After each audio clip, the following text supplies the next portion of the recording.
The Oroville City Council tonight once again took up the issue of unnecessary 911 calls that they say is an abuse of the system and causes a response delay to true emergencies. Action News Now reporter Christine Stoddard has an update on the proposed ordinance for billing non-emergency 911 calls. Oroville businesses and people making excessive calls to 911 could face fines from the City of Oroville later this year. Tuesday night, the City Council voted unanimously to bring an ordinance for adoption on July 7th. The ordinance, if adopted next month, would be in the name of Fire Department cost recovery. Good evening, Mr. Mayor and members of the council.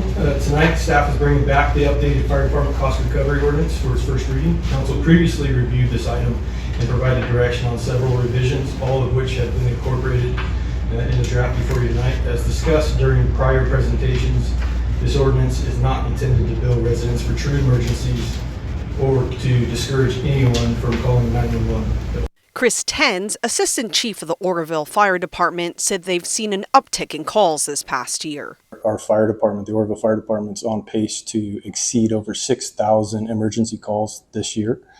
And we're trying to make an effort to keep those resources available as much as possible for the community when the true emergencies are needed. True emergencies and in cases where callers are acting in good faith during perceived emergencies. City Councilman Chuck Reynolds told me that the proposed ordinance came about because of excessive 911 calls from staff at assisted living homes for non-emergencies. The ordinance draft states that billable incidents would include negligence and reckless behavior that the fire department responded to when it could have spent resources responding to real emergencies. Examples include DUIs, fireworks violations, standby services for events without required permits, and more.